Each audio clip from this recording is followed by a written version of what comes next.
ദൈവത്തിന്റെ അതിപരിശുദ്ധ നാമം വാഴ്ത്തപ്പെടുമാറാകട്ടെ. നോമ്പിന്റെ 27-ാം ദിനമായ ഇന്ന് സഭയായി ചിന്തിക്കുന്ന വിഷയം ജീവനുള്ള മുലക്കല്ല്, ദ കോർണർസ്റ്റോൺ ഓഫ് ലൈഫ്. വിശുദ്ധ മത്തായിയുടെ സുവിശേഷം 21-ാം അധ്യായം 33 മുതൽ 46 വരെയുള്ള വാക്യങ്ങളാണ് ഇന്നത്തെ ചിന്തയ്ക്ക് എടുത്തിരിക്കുന്നത്. കുടിയാന്മാരുടെ ഉപമയാണ് ഈ വേദഭാഗത്ത് പറയുന്നത്.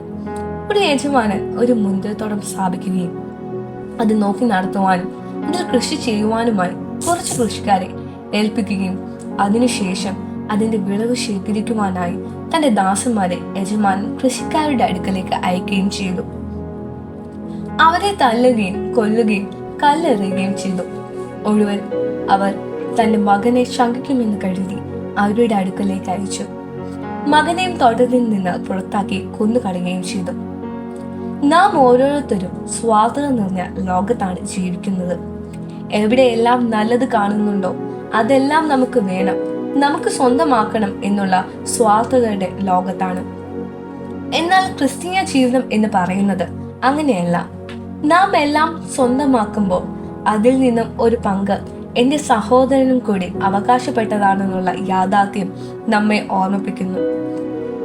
നാം എല്ലാവരും ഈ ലോകത്തിന്റെ കാവൽക്കാരാണെന്നുള്ള ബോധ്യം നമുക്കുണ്ടായിരിക്കണം. ഈ ലോകത്തിലുള്ളതെന്തും നമുക്ക് അവകാശപ്പെട്ടതാണ്, അത് നമുക്ക് നൽകിയിട്ടുമുണ്ട്. നമുക്കുള്ളവയെ എല്ലാം സംരക്ഷിക്കുവാൻ, സ്നേഹിക്കുവാൻ, അതെല്ലാം നന്നായി പരിപാലിക്കുവാൻ, ഏറ്റവും മനോഹരമായതിനെ പകർന്നു കൊടുക്കുവാൻ, ദൈവത്തിനു തിരികെ കൊടുക്കുവാൻ, നമ്മുടെ സഹോദരങ്ങളെ കാത്തു സൂക്ഷിക്കുവാനുമുള്ള ഏറ്റവും വലിയ ഉത്തരവാദിത്തമാണ് ദൈവം നമ്മെ ഓരോരുത്തരെയും ഏൽപ്പിച്ചിരിക്കുന്നത്. ഒന്നും എനിക്ക് സ്വന്തമല്ല, മറിച്ച് എല്ലാത്തിൻ്റെയും കാവൽക്കാർ മാത്രമാണ് നാം എന്നുള്ള യാഥാർത്ഥ്യം നമുക്കുണ്ടായിരിക്കണം. അവിടെയാണ് ക്രിസ്തു ശിഷ്യൻ ക്രിസ്തുവിനോളം വളരുന്നത്. കാരണം എല്ലാം അവന് കീഴിലായിട്ട് പോലും എല്ലാം പിതാവിനെ സമർപ്പിച്ചുകൊണ്ട് പിതാവിന്റെ ഹിതം നിറവേറ്റുവാൻ വേണ്ടി മാത്രം ഈ ലോകത്തിലേക്ക് വന്ന ക്രിസ്തുവാണ് നമുക്ക് ഓരോരുത്തർക്കും മാതൃക. ലോകത്തിലുള്ള ദന്തും നമുക്ക് സ്വന്തമാക്കുവാൻ നമുക്ക് വേണ്ടി അവൻ നൽകിയതാണ്. പക്ഷേ എല്ലാറ്റിൻ്റെയും കാവൽക്കാരാണ് നമ്മൾ. എല്ലാവരെയും സംരക്ഷിക്കുവാൻ, നശിച്ചു പോകാതെ എല്ലാറ്റിനെയും സ്നേഹിക്കുവാൻ ഉത്തരവാദിത്വമുള്ളവരാണ്. നമുക്ക് പ്രാർത്ഥിക്കാം.